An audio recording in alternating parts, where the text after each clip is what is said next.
Okay, सो इस video में हम पढ़ेंगे बाइनोमियल डिस्ट्रीब्यूशन के बारे में। इससे हम बर्नौली डिस्ट्रीब्यूशन भी बोलते हैं ना। अभी हम बाइनोमियल बोल रहे हैं, तो बाई मतलब दो।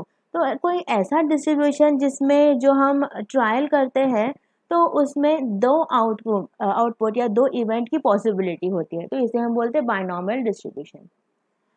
A random variable x which takes two values x 0 and 1 with probabilities q and p respectively। ठीक है, एक रैंडम वेरिएबल है x, कभी उस x की वैल्यू होती है 0 या कभी उस x की वैल्यू होती है 1।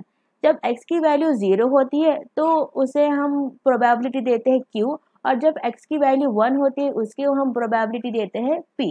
जैसे कि probability of x is equals to 0 is p and probability of x is equals to 0 is q। ठीक है, जब x 1 होने की प्रोबेबिलिटी है उसको हम p बोलते हैं, जब x की 0 होने की प्रोबेबिलिटी होती है उसको हम बोलते हैं q। और ये चीज़ भी हमें पता है, हमारी पिछली वीडियो में भी हमने पढ़ी थी।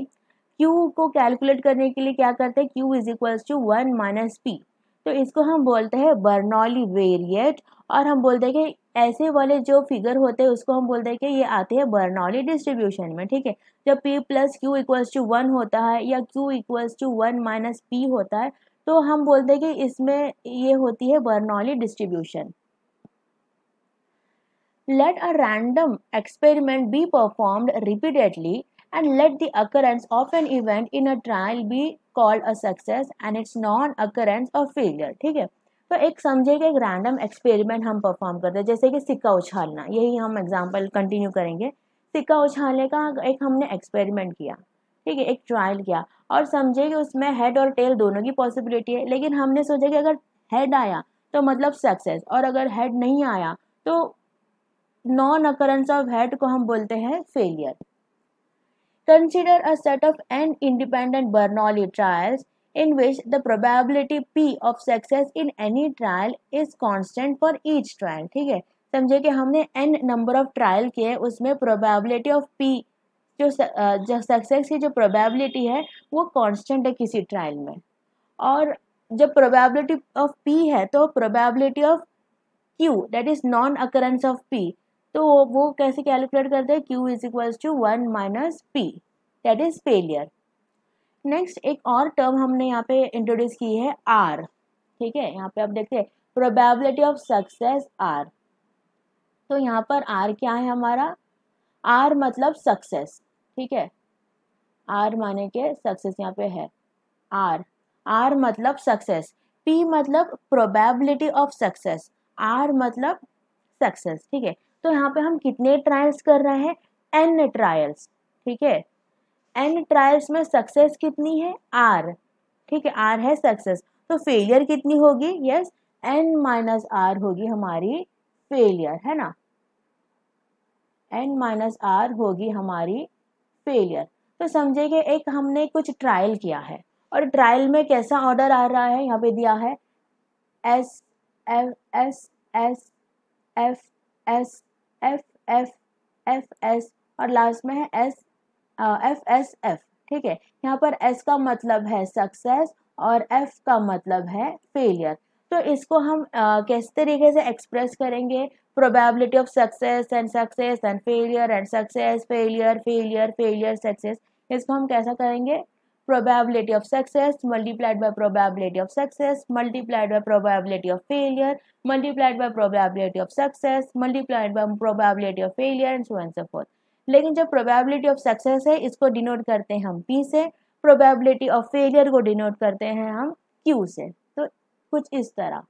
अब हम कितने हैं, ये कितने ट्रायल है, n number of trial, n combinations है, तो इसको हमको सिंप्लीफाई करने के लिए हम ये इक्वेशन को और सिंपल बनाने के लिए क्या लिखते हैं हम, n combination r multiplied by p to the power of r multiplied by q to the power of n minus r। ठीक है, तो ये NCR जो है इसको हम बोलते हैं n कॉम्बिनेशन r, और n क्या है, n है नंबर ऑफ ट्रायल्स, कितने बार हम ट्रायल कर रहे हैं, कितने बार सिक्का उछाल रहे हैं या कितने बार हम डाई फेंक रहे हैं। ओके, तो that is number of trial. r मतलब सक्सेस, सक्सेस मतलब कितने बार हेड, समझो हमारे लिए सक्सेस है हेड आना, तो कितने बार हेड आया तो वो है R, ठीक है। P मतलब प्रोबेबिलिटी ऑफ सक्सेस, Q मतलब प्रोबेबिलिटी ऑफ फेलियर, ठीक है।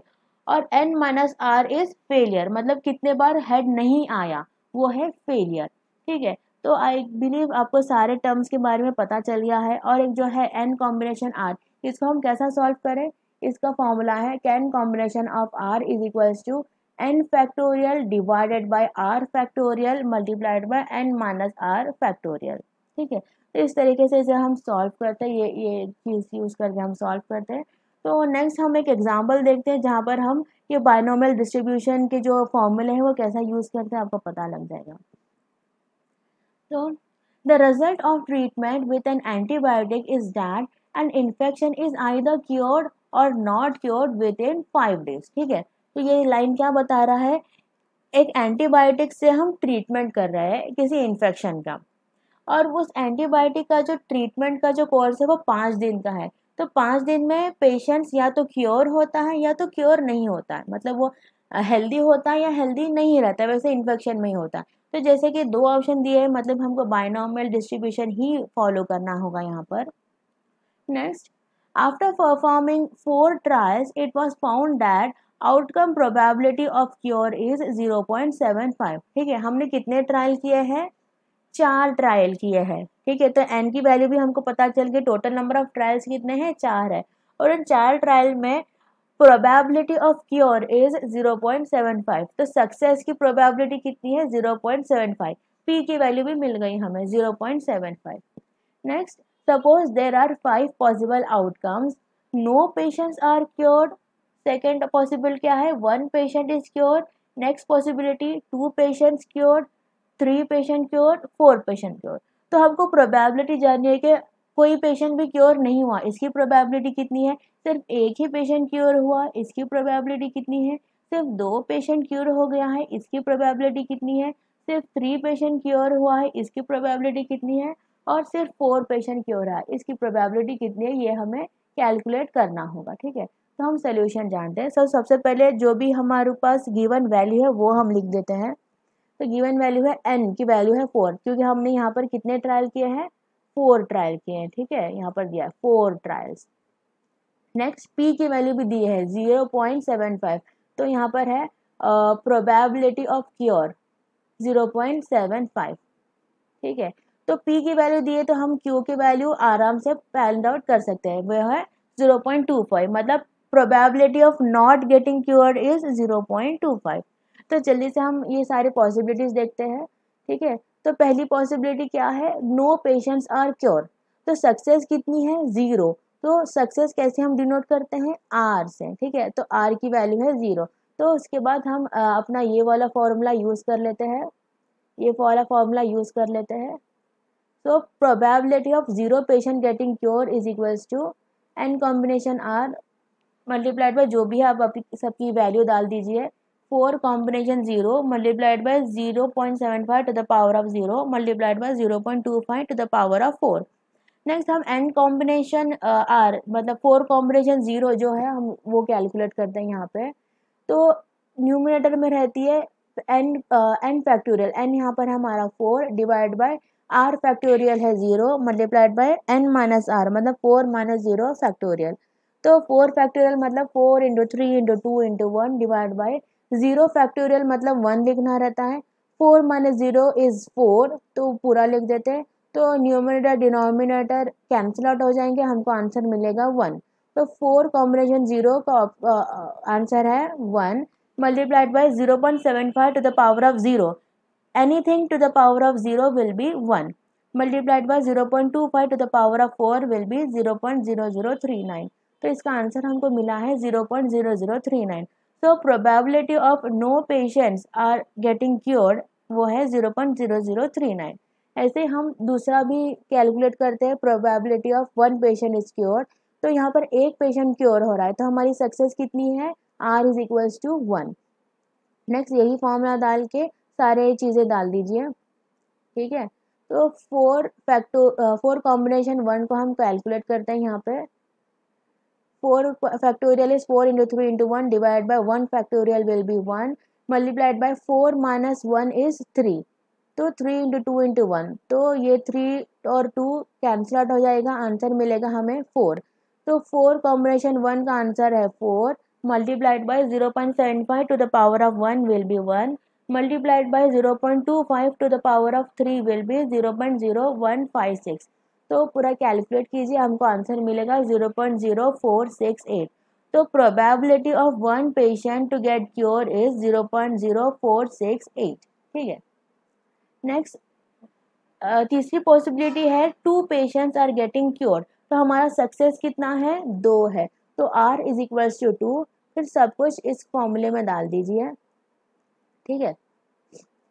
4 कॉम्बिनेशन 2 को हम यहाँ पर कैलकुलेट करते हैं, 4 factorial divide by 2 factorial multiplied bye 4 minus 2 factorial. तो 4 फैक्टोरियल होगा 4 × 3 × 2 × 1 डिवाइड बाय 2 × 1, उसके बाद 4 माइनस 2 तो होगा 2, तो 2 × 1। तो ये 4 कैंसिल हो गया न्यूमिनेटर से, डिनोमिनेटर में 2 और 2 कैंसिल हो जाएगा, 3 × 2 होगा 6। तो 4 कॉम्बिनेशन 2 का आंसर है 6 मल्टीप्लाइड बाय 0.75 स्क्वायर है 0.562 मल्टीप्लाइड बाय 0.25 स्क्वायर होगा 0.0625। ठीक है। तो इसको आप कैलकुलेट कीजिए, आपका आंसर मिलेगा 0.21। तो probability of 2 patients to get cure is 0.21, क्या बोल सकते हैं 21% भी। ठीक है। नेक्स्ट हमारा चौथी पॉसिबिलिटी है कि 3 पेशेंट्स आर क्योर। तो हमारी सक्सेस है 3, तो R की वैल्यू होगी 3। तो probability of 3 patients getting cured is 4 combination 3 multiplied by 0.75 to the power of 3 multiplied by 0.25 to the power of 4 minus 3। ठीक है। नेक्स्ट हम कैलकुलेट करते हैं 4 कॉम्बिनेशन 3 को, न्यूमिनेटर में होगा 4 factorial divided bye 3 factorial into 4 minus 3 factorial. ठीक है। ये तो आपको समझ में आ ही गया होगा, आंसर है 4। तो 4 फैक्टोरियल 3 का आंसर है 4 multiplied by 0.75 to the power of 3 we will get 0.421 multiplied by 0.25 to the power of 1 will be 0.25 only. तो इसका आंसर हमको मिलेगा 0.421। तो probability of 3 patients getting cure is 0.421। Next हमारा लास्ट पॉसिबिलिटी है कि चारों के चारों पेशेंट्स क्योर हो गए, या 4 पेशेंट्स क्योर हो गए सिर्फ, पता नहीं, टोटल नंबर ऑफ पेशेंट्स तो दिया नहीं है। तो 4 पेशेंट्स गेटिंग क्योर्ड, इसकी प्रोबेबिलिटी हमको जाननी है। तो हमारी सक्सेस है प्रेजेंट ट्रायल में 4। ठीक है। तो सब डाल दीजिए, 4 कॉम्बिनेशन 4। तो अगर कभी ऐसा आया आपको 4 कॉम्बिनेशन 4, 5 कॉम्बिनेशन 5, 10 कॉम्बिनेशन 10, अगर ऐसा कुछ आया तो इसके आंसर आप सीधे सीधे लिख दीजिए 1। ठीक है। तो 4 कॉम्बिनेशन 4 की वैल्यू होगी 1 multiplied by 0.75 to the power of 4, हमको मिलेगा answer 0.316 multiplied by 0.25 to the power of 0। तो anything to the power of 0 will be 1। तो इसका आंसर हमें मिला है 0.316। ठीक है। तो probability of 4 patients to get cure is 0.316। तो यहाँ पर हमने ये टेबुलर फॉर्म में डाला है कि कितने पेशेंट्स क्योर हुए और इसकी प्रोबेबिलिटी कितनी होगी। ठीक है। नेक्स्ट इसे हम ग्राफिकल फॉर्म में भी इसका रिप्रेजेंटेशन कर सकते हैं। ठीक है। तो हम बाइनोमियल डिस्ट्रीब्यूशन को ग्राफिकल फॉर्म में इसका रिप्रेजेंटेशन कर सकते हैं, जिससे हमको जो फिगर है, जो वैल्यू है, जो डेटा है, उसकी प्रेजेंटेशन हमको बहुत अच्छी तरीके से समझ में आ सकती है। ठीक है। तो ये था हमारी आज की वीडियो बाइनोमियल डिस्ट्रीब्यूशन के बारे में। आई होप आपको मेरी वीडियो समझ में आ गई होगी। Thank you.